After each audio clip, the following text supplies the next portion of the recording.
Bandwidth for changelog is provided by Fastly. Learn more at fastly.com. We move fast and fix things here at changelog because of Rollbar. Check them out at rollbar.com. And we're hosted on Linode Cloud servers. Head to linode.com/changelog. This episode is brought to you by DigitalOcean, the simplest cloud platform out there. And we're excited to share they now offer dedicated virtual droplets. And unlike standard droplets, which use shared virtual CPU threads, their two performance plans, general purpose and CPU optimized, they have dedicated virtual CPU threads. This translates to higher performance and increased consistency during CPU intensive processes. So if you have build boxes, CI/CD, video encoding, machine learning, ad serving, game servers, databases, batch processing, data mining, application servers, or active front-end web servers that need to be full duty CPU all day, every day, then check out DigitalOcean's dedicated virtual CPU droplets. Pricing is very competitive, starting at $40 a month. Learn more and get started for free with a $100 credit at do.co/changelog. Again, do.co/changelog.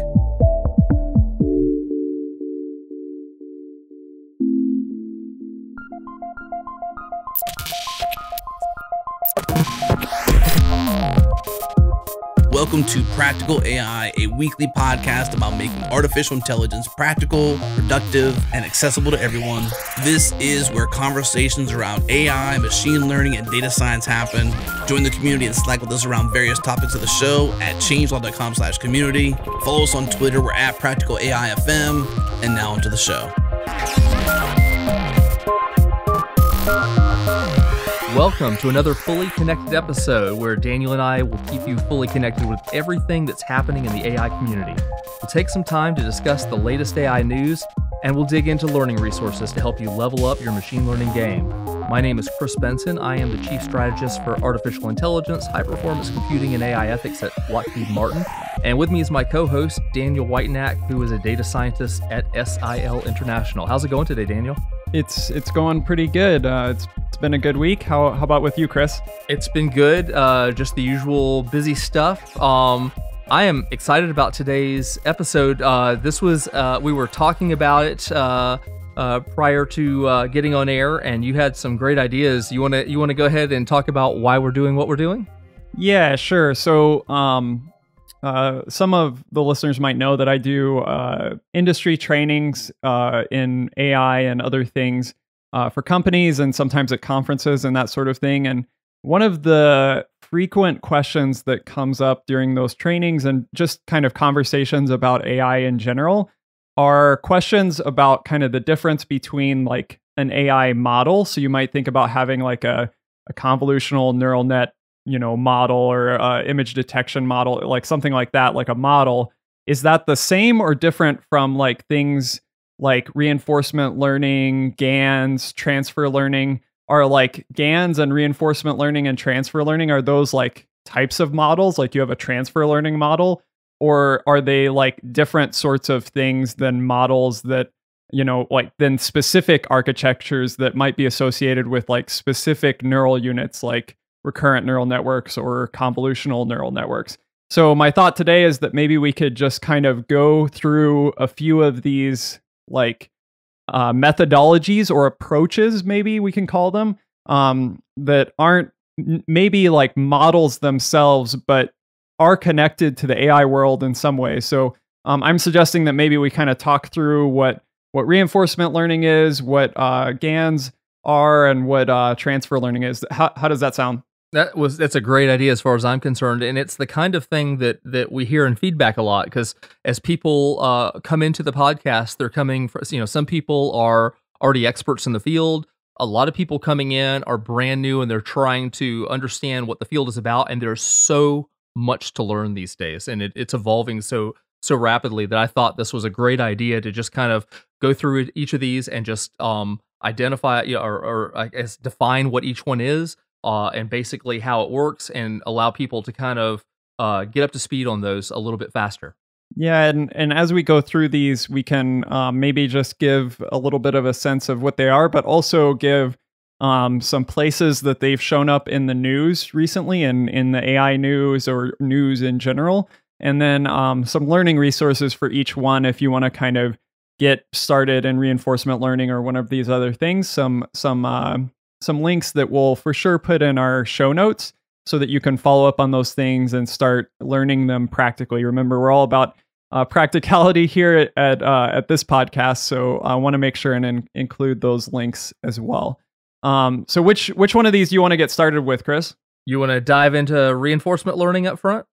Sure. So again, we're kind of thinking about approaches or methodologies that involve AI models, but might be kind of slightly different than a single one end-to-end model. So with reinforcement learning, where have you seen, first of all, where have you seen reinforcement learning being applied, Chris? I think the thing that made reinforcement learning big was its application to simulation and to robotics.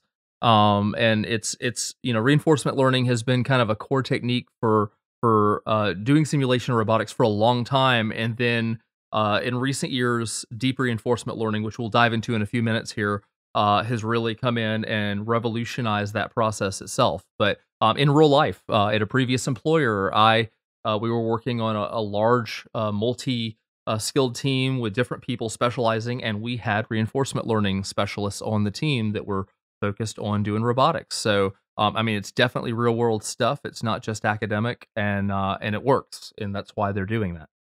Cool. Yeah. So you mentioned that there's kind of this thing, reinforcement learning, and then there's like deep reinforcement learning. And that's kind of where part of this AI or neural network stuff gets plugged in. But in reinforcement learning, one of the main pieces of reinforcement learning is this thing called an agent.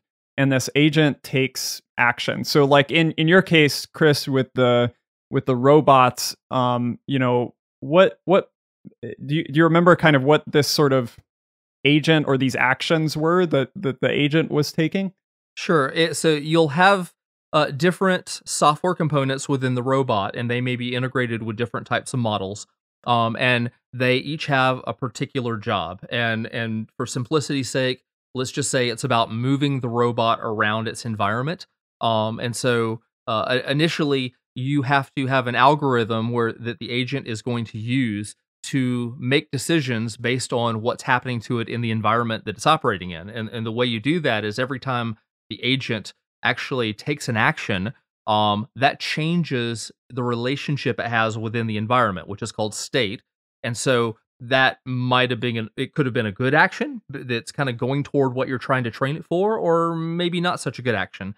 And the way that is determined by the person that's training the model is by offering a reward for the appropriate actions being taken. So you're essentially you could kind of think of it as since we're always talking about pets and stuff like that, treating a dog for doing the right thing with positive reinforcement training for those of us who have pets.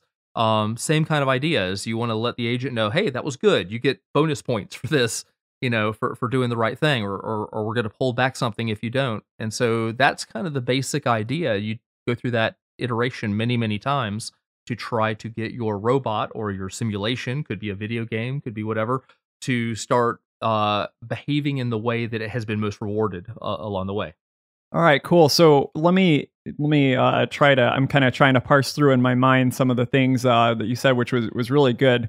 So there's this first thing that's called an agent, and that agent can take action. So let's say in a very simple scenario with a robot, maybe the robot can only do two things. It can move left or it can move right. So that agent has to determine if based on some external factors, so the environment and its current state, or maybe where it's at or which way it's facing, if it's to move left or if it's to move right. So it takes in some inputs from that environment, and it's supposed to determine if it moves right or left. Now, I think so the agent employs what's called a policy to determine that next action. So let's say that the robot is in this place with these coordinates, and maybe there's other external factors or something. And so it's got a current state. It's somewhere in its environment.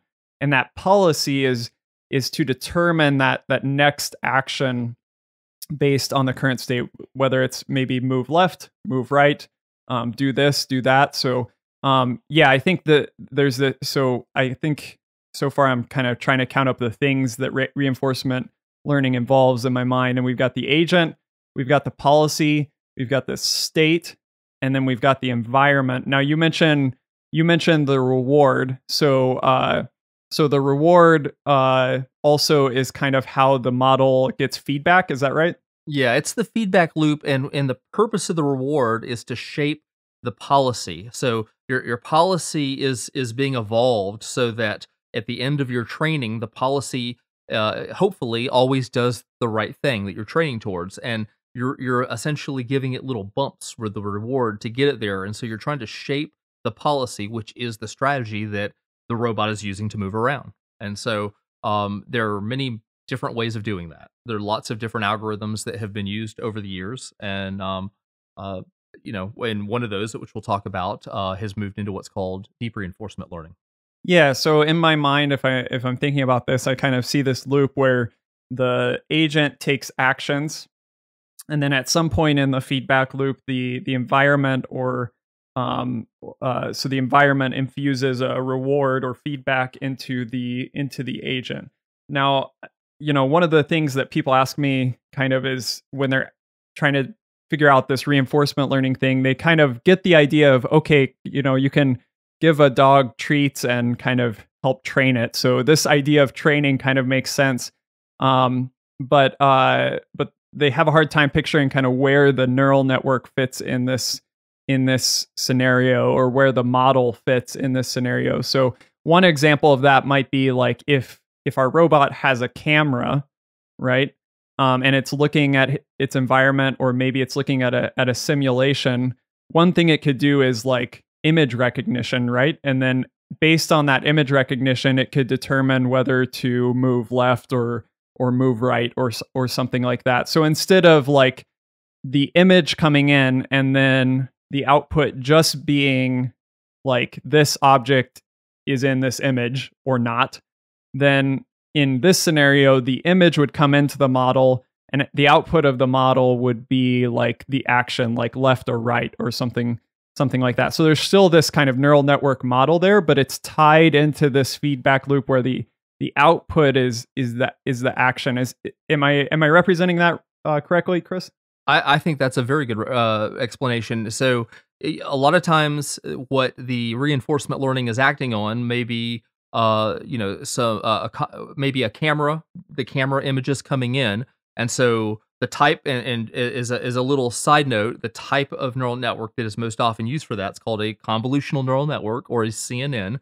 And we've had several episodes where we've talked about that, including one that was a deep dive on the technology early on. And so typically when we've talked about those, we'll talk about the convolutional neural network basically classifying what it sees, essentially putting a label on it with a percentage of, I'm looking at something. Is that a horse? Is it a cow? Is it a dog? And there's some level of a percentage of confidence that is being assigned to those traditionally with CNNs. The difference when you put it in with this particular approach with reinforcement learning is you're talking about influencing the policy. So what you really need is the output of that convolutional neural network is what action should I take for my next action, and that way it feeds into how the reinforcement learning algorithm is trying to do that reward to change the policy over time on how the model is acting on the environment. That's a great point. So you mentioned the convolutional neural network, but people could see that this reinforcement learning algorithm or approach is really just that. It's an algorithm or approach where within that approach you could apply a convolutional neural network in your agent to kind of learn a certain policy, to take in images and output actions.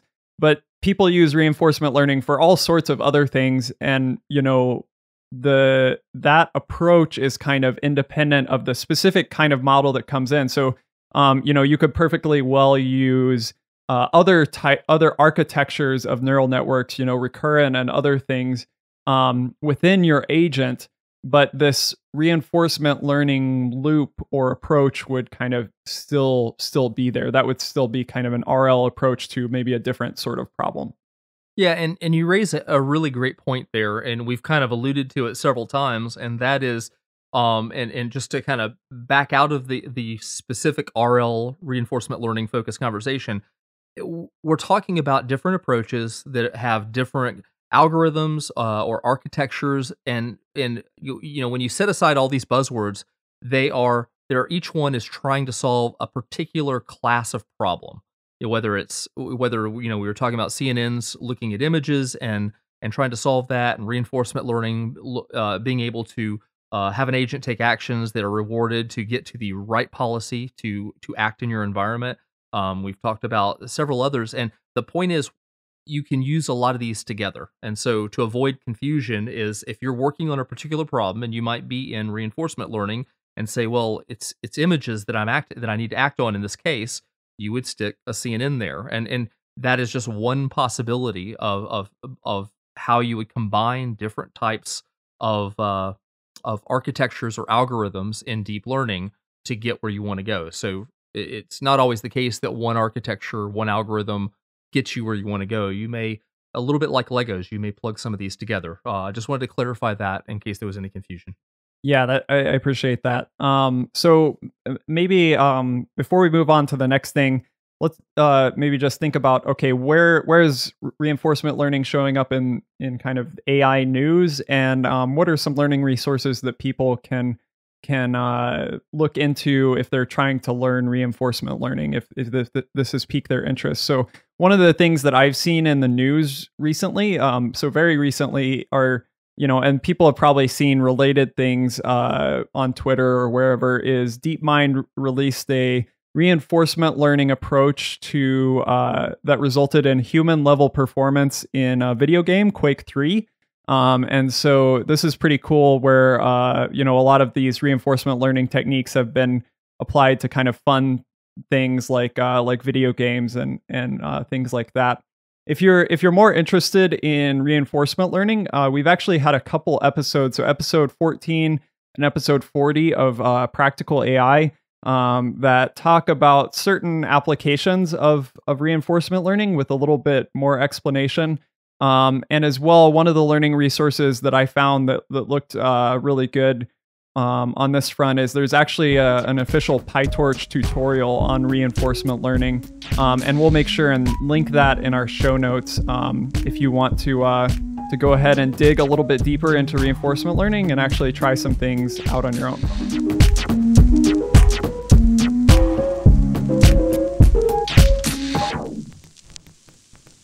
This episode is brought to you by Discover.bot. Learn everything there is to know about bots at discover.bot/practicalai. Discover.bot was built by Amazon Registry Services as an online community for bot creators and makers of all skill levels to learn from one another, to share stories, and they regularly publish guides and resources to answer questions like how to set up payments to your bot, how to stop shopping cart abandonment, what KPIs are worth measuring, how to write an engaging chatbot dialogue. You can even register .bot domains there. Learn more and explore this huge library of bot resources at discover.bot/practicalai. Again, discover.bot/practicalai.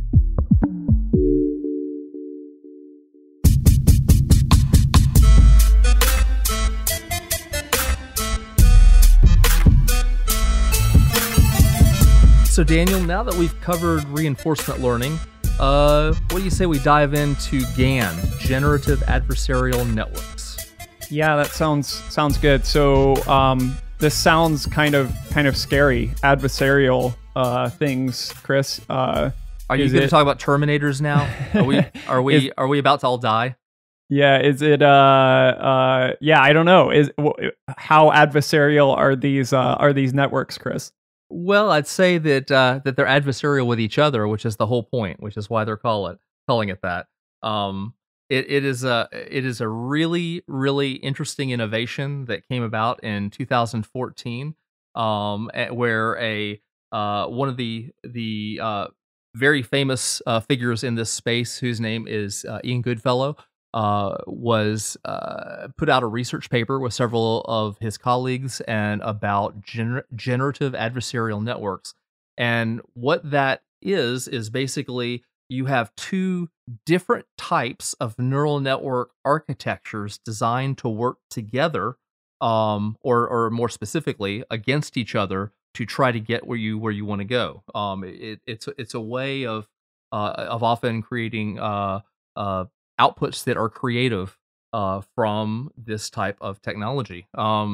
Pretty interesting stuff. I've seen it used for lots of different use cases too, and Yeah, you mentioned kind of the creative element of this. One of the places I think this has received a lot of attention for good and bad, and in some ways, is like in generating images. So there's kind of examples of creative uses like generating specific artwork or generating things in the style of certain other things. There's also examples of generating kind of pictures of fake people and all of these things. So this all involves this kind of generative element of GANs, or generative adversarial networks. So you mentioned that there's kind of two elements of this methodology, Chris. So there's obviously some sort of generative element of this, which is what people call the generator of this approach. What's the other thing that's involved here?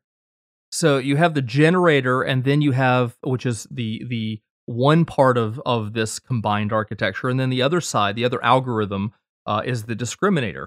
And so essentially the generative architecture, or model in this case that's being trained, is creating outputs that are inputs for the discriminator.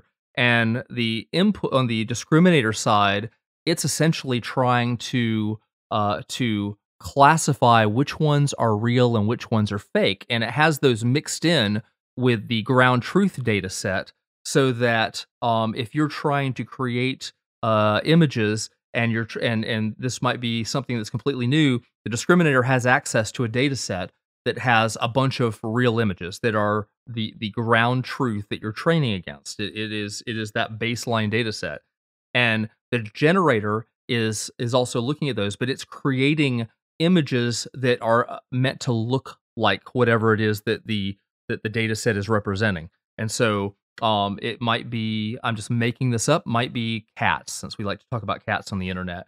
And so you might have a bunch of images in the actual data set of cats, and then the generator is trying to create new images of cats and slide that in with the ground truth data sets, and it's up to the discriminator to determine which ones are real and which ones are not, and put a percentage on that.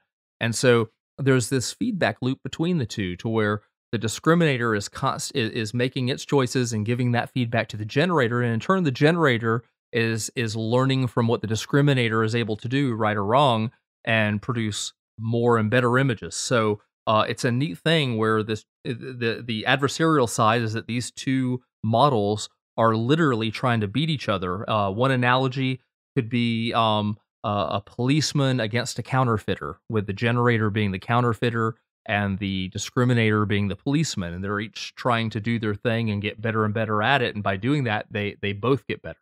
Yeah, I've also heard the analogy kind of being the generator is the artist and the discriminator is the art critic, trying to examine the output of the generator.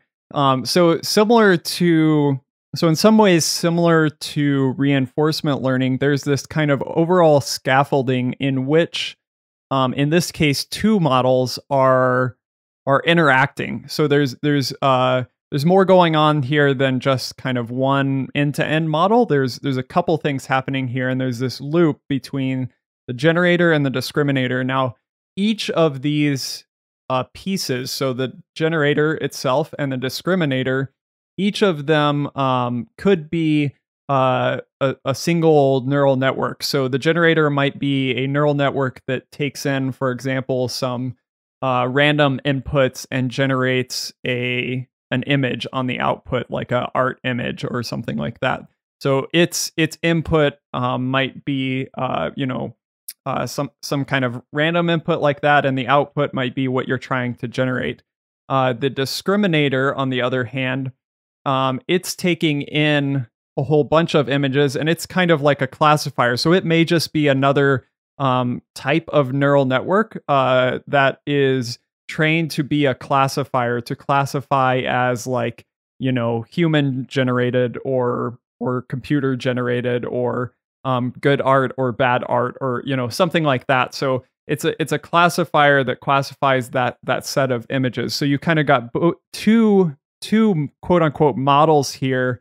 And that's where the neural networks are fitting in here. Of course, there's specific types of generative models that work particularly well in this framework. For the image case, DC GAN is fairly popular. There's a OpenAI article that we'll for sure link in our show notes that kind of describes some of the generative models that are used in GANs. But maybe as we kind of look a little bit more at GANs, maybe we can talk about where they've been showing up in the news. So where have you been seeing GANs show up recently in AI news or news in general, Chris? Well, one of the things that we have talked about on a couple of previous episodes was that there was a portrait that was created by a GAN that Christie's auction house sold at auction for $432,000, and it really, nobody, including the people selling it, were expecting that. And that was it was for a unique and original piece of artwork that a GAN created. But and that really suddenly it really shook that industry, because it was one of those instances that nobody saw coming. But we're also seeing it in all sorts of other places, creating original music. We've talked about that in the past. I know that Ian Goodfellow uses it in the security industry, which is completely different. And so there's so many different use cases where you want some sense of originality or creativity to play into it. And using GANs to actually generate the stuff is, regardless of what the medium is becoming a better and better option for doing that. Yeah, I know one thing that I've seen that kind of, even people that have, so like my brother-in-law, who isn't involved in the AI industry at all. I mean, he's kind of interested in tech things, but not really a programmer or anything like that.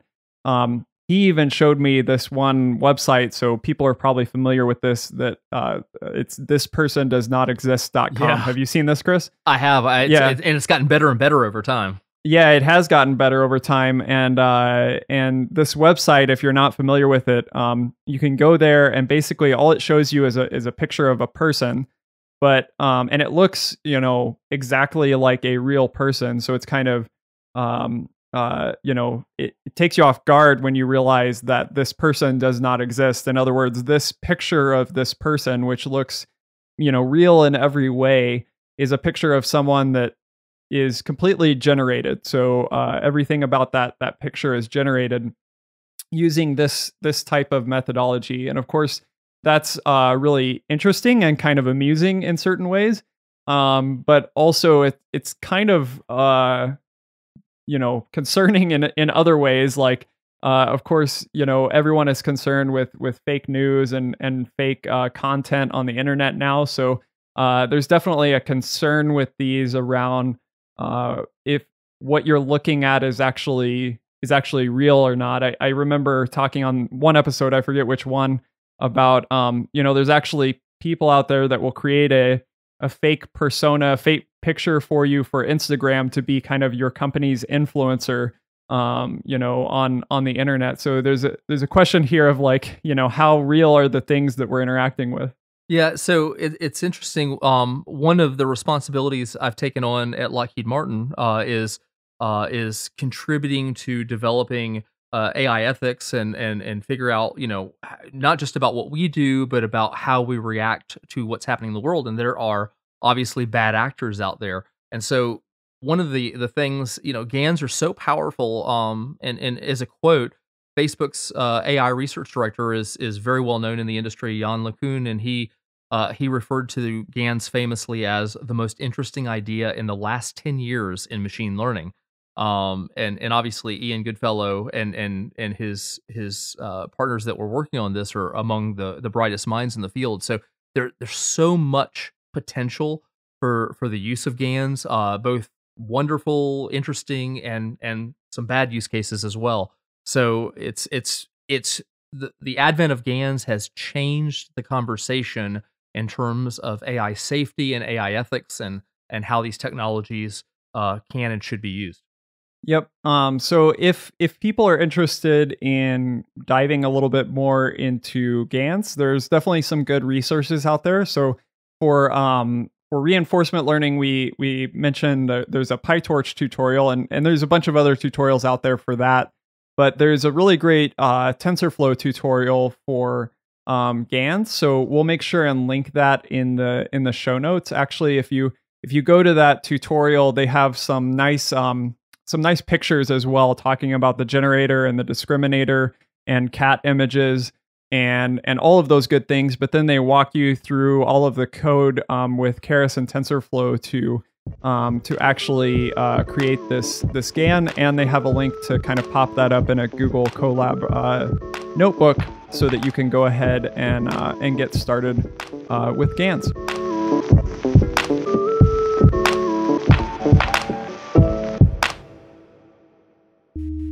Well, hello there, listeners of Practical AI. How are you? This is Adam Stacoviak. If you haven't heard yet, we're launching a new show called Brain Science. It's a podcast for the curious. Are you curious? Because if so, we're exploring the inner workings of the human brain to understand things like behavior change, habit formation, mental health, and what it means to be human. It's brain science applied. Not just how does the brain work, but how do we apply what we know about the brain that can transform our lives. Learn more about the show and subscribe at changelog.com/brainscience. Until then, here's a preview of episode 1, where we talk about the fundamentals of being human. We're also all designed to be in relationship. We are fundamentally hardwired to have social groups and this sense of attachment. And because I'm sort of a geek when it comes to research, what researchers have found is that attachment, which that's what we label how we relate and connect with others, attachment is 100% learned, which means our genetics don't actually contribute to how we learn to stay in proximity with other people. And with that we all develop ways to manage the threat of the loss of a relationship. But nobody gets to opt out of going, I need to be in relationship with others. I mean, think about it within the context of the prison system. Like, why is it that the punishment for prisoners when they don't fall in line is isolation? Yeah, it's true. Right? That wouldn't be significant if in some way that doesn't actually harm our brain. It's almost like we need to have that echo from another human being to let us know that we're there, or we're alive, or just some sort of feedback loop. I'm not really sure how to describe that. Well, it really is this sense of being with. Right? Like, I can't fight battles on my friends' behalves or on my kids' behalves, right? But the simple fact that I know of what's going on makes a difference, because I would contend it's sort of like I help them hold that weight emotionally. And so that actually leads me into the third thing. And the third thing that I would say in regards to the fundamentals of being human is that we all struggle. Oh, yes. Right? Big time. And that, we don't always get to pick the way in which we struggle, but we all struggle. Well, if you like what you hear, you should go to changelog.com/brainscience. The show is not out yet, so don't get too excited, but you can subscribe and be notified as soon as the show launches. Once again, changelog.com/brainscience.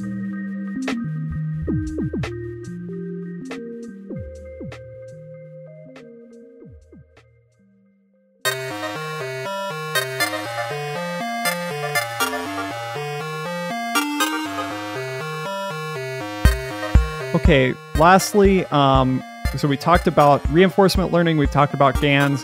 Let's go ahead and jump into this last thing that I hear people asking about, which is transfer learning. And we've certainly touched on this in previous episodes, but we haven't kind of put it in context like we're putting in context these other things. So transfer learning is another one of these kind of methodologies or approaches that's used in AI by AI practitioners to do a bunch of different things.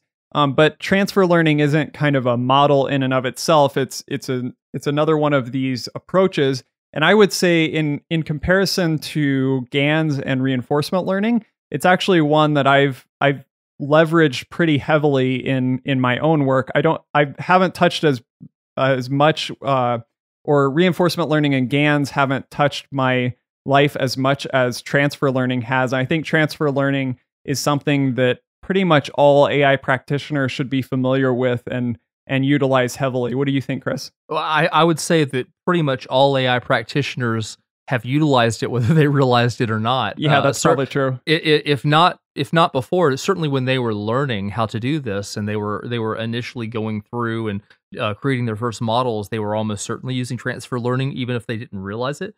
It's kind of the secret weapon of kind of getting yourself going, and it's probably almost always used in certain types of use cases, such as computer vision.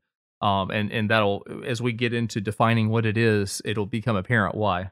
Yeah, and it's definitely impacted the natural language processing, or NLP, community very heavily. And there's been a lot of efforts in that direction recently. I know on one of our very first episodes, we had the guys from MachineBox on the episode. Yeah, that was episode 2. Was that the first? Oh, that was episode 2. The first one with guests. It was the first one with guests. That's correct. Yeah, so the MachineBox has this really great service that you can spin up that will do facial recognition, and really all you have to give it is like 1 or 2 images of a person's face, and it automatically kind of updates the model and does really great facial recognition. And of course, it's not just utilizing 1 or 2 images and training a whole neural network on 2 images. That just wouldn't work. So there's something else being leveraged under the hood. And as Chris mentioned, in that computer vision context, or NLP, a lot of times that thing is transfer learning. So at a high level, how do you think about transfer learning, Chris? So the way I think about it is, when you're creating a model, it's not you don't just go and do it and it's done. It is an iterative process. And so kind of going back to the basics of what deep learning is, what a deep neural network is you have a series of layers, and each of those layers is responsible for generalizing something, understanding something, and they tend to build on themselves. So in the context, to make it real, of computer vision, you may have a deep neural network, and the early layers are there to recognize just simple things like lines or corners and things like that. And you tend to build those features up to where now it recognizes, after it combines some of those together, what lips look like or what an eye looks like. And then you go up a little bit and it starts to recognize how you put those different features together and make it a face, and and then a full head. And so each one builds upon the other. So the really cool thing about this is, let's say that you need to go recognize something, and maybe some of those baseline features, like recognizing at the lowest level, recognizing lines and curves and such, obviously in every image you're going to do that. So if you have a model that's really good at doing that already, taking that, and if it's getting close to human recognition or maybe animals or certain common objects, you can move higher up the stack. And then at whatever point the purpose of that pre-existing model might diverge from yours, you can take those layers that were consistent with what you're trying to achieve and build upon those. And since they were built with a general data set that is different from the data that you're about to train it on, your new model is more likely to generalize better as well, since you have a more diverse data set by definition, since you have pulled in a partially trained model from somebody else's data set. And so it's kind of like we're all standing on the shoulders of giants. You build upon what other people have built, and you get it. You can take that pre-existing model that might work really well up to a point, and then you take your specific data with your specific data set, a set of images about something that you care about, and then fill that out. And you end up being able to get a very robust model that does something very useful with much, much less training, and it's a lot less brittle since it has a broader data set to base it on. It's kind of like, most programmers don't write every single line of code from scratch when they're creating a new application. There's a lot of copy and paste that goes on because they've done this before, they've done that before, they've created this sort of service, and it just needs to be kind of slightly different this time around. And so they never start from scratch. They kind of copy a bunch of things over. It's very similar here in the sense that, like, yes, you can in many cases take a model that has not been trained on any data yet and train it to do a certain task. Let's say that we want to translate text from English to Hindi. So what we do is we get a parallel corpus. So we've got a bunch of examples of English phrases and then a bunch of examples of the corresponding Hindi translation of that. And we train a model on English to Hindi so that when we put in an English phrase, what we get out is the corresponding Hindi translation. So that's kind of like training from scratch. That would be like, creating in my analogy, creating every line of code from scratch. We're initializing all of the weights and the biases of our model, all of the parameters of our model from scratch. So from some random seed or all starting at 0 or whatever that initialization is, but we're using that English to Hindi corpus to train all of those parameters of the model from scratch. Whereas now, let's say after we've done that, we don't want, later on in our work, we don't want a model that is trained to translate English to Hindi, but we want English to Urdu, which is a related language. And, this means that we could do one of two things. We could either get another huge corpus of like English to Urdu data and train from scratch again, or we could leverage the knowledge that we already created in that English to Hindi model. So we could take that model and all of the weights and parameters that we trained for English to Hindi, and then we could just kind of slightly modify it or fine tune it by retraining those on the new data set, maybe a smaller amount of English to Urdu language. So this has been widely used in NLP because in a lot of cases, maybe you want to take a pre-trained model that's very general. So it's applied to maybe do translation for all domains, and you want to really fine tune that for a specific domain of text or of some content. And so what you'll do is you'll fine tune or slightly modify that on this new data set. So there's kind of this initial pre-trained model, and then there's the fine tuning of that pre-trained model on a new data set. So it could be on a new data set, or you might fine tune it by kind of adding additional layers to it as well.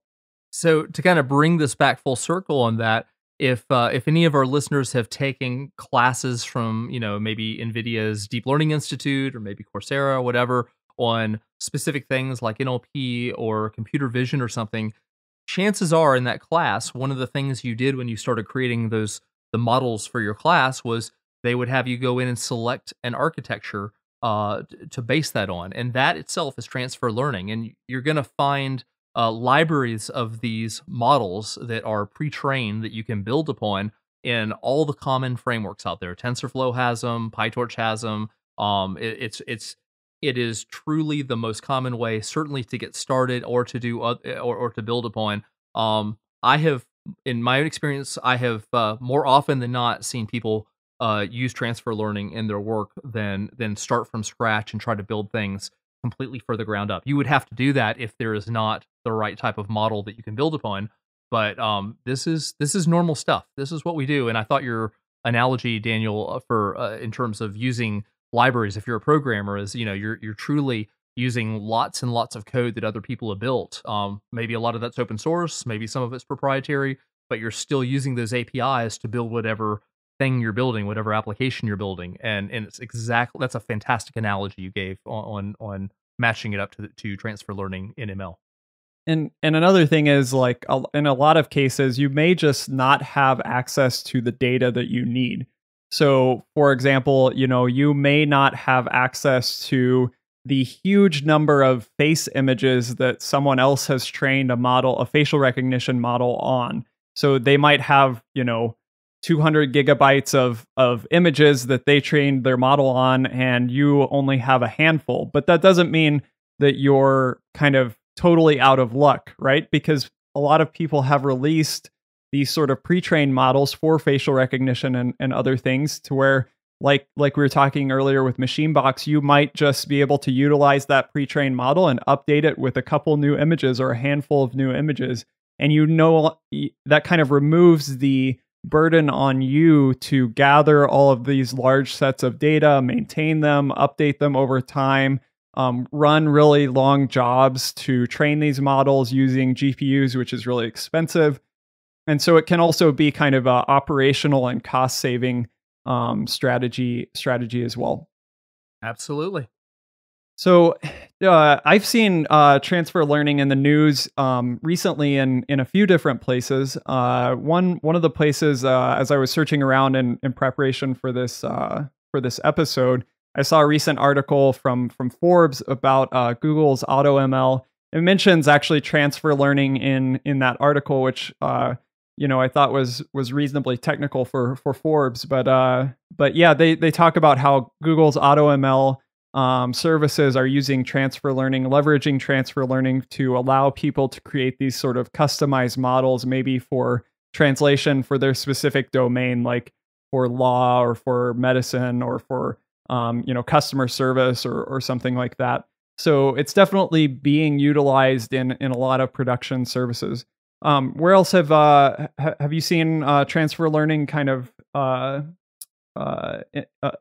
come into recent news or recent releases of things, Chris? Well, we've had several episodes that made reference. Some of the algorithms that we've talked about were BERT in episode 22. We talked about GPT-2 in episode 32. And those are models that you can build upon as well. And that's really, I think it's really important to note that this is kind of the standard way you start thinking about a problem, is you go out and look and see if there is something out there that makes sense to build upon. It's almost the route into machine learning today. And so a lot of these great institutions are in fact building things that all of us can then take it thereafter in the tool of whichever one we want to use and apply that. Yeah, I think the sort of BERT and GPT-2 and other large scale language models are good examples. So for example, with as we talked about BERT or GPT-2 and other episodes, you can basically take that pre-trained model, and in a lot of cases, how you would quote unquote fine tune it is by adding a layer that would do named entity recognition, or adding a layer that would do text classification or something, and keeping all of that knowledge from the BERT or GPT-2 embeddings on the front end of your model. So you're kind of only adding or changing it a little bit, but you're kind of leveraging all of that knowledge that Google or OpenAI has already built into it for you. So a couple of things that I've seen even over the past couple of days, if you're looking to get hands-on with transfer learning, there have been a couple of resources that have been published that I think are really great. So one of those is blog posts from the Hugging Face team. So if you remember on episode 35, we had Clem from Hugging Face on. Mm-hmm. He had some really interesting and fun stuff to talk about. But their team has released this tutorial on how to build a state-of-the-art conversational AI with transfer learning. And I think that builds on some of these large-scale language models. And then even today, I just saw there was a NAACL workshop on transfer learning. So that's the computational linguistics conference that's happening, I think, right now up in Minnesota. And there was a workshop there, and they released all of the code and Colab notebooks and information, I think slides from that tutorial. So we'll make sure and link that in the show notes as well if you want to get hands-on with transfer learning. But yeah, I think that talking through these things with you, Chris, has definitely helped categorize some of these major components of AI methodologies in my mind. I hope it has for you as well. It definitely has. I hope that we get feedback from our listeners.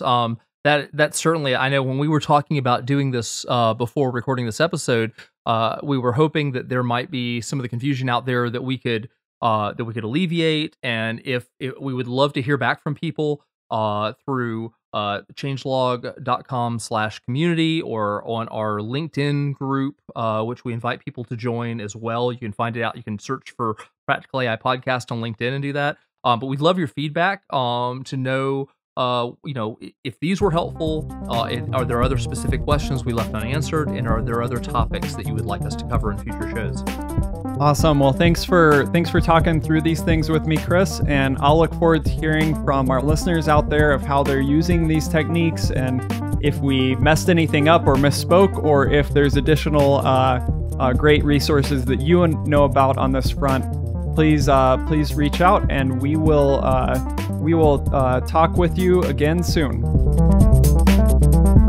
All right, thank you for tuning into this episode of Practical AI. If you enjoyed this show, do us a favor, go on iTunes, give us a rating, go in your podcast app and favorite it. If you are on Twitter or a social network, share a link with a friend. Whatever you got to do, share the show with a friend if you enjoyed it. And bandwidth for changelog is provided by Fastly. Learn more at Fastly.com. And we catch our errors before our users do here at Changelog because of Rollbar. Check them out at rollbar.com/changelog. And we're hosted on Linode cloud servers at linode.com/changelog. Check them out. Support this show. This episode is hosted by Daniel Whitenack and Chris Benson. The music is by Breakmaster Cylinder. And you can find more shows just like this at changelog.com. When you go there, pop in your email address, get our weekly email keeping you up to date with the news and podcasts for developers in your inbox every single week. Thanks for tuning in. We'll see you next week.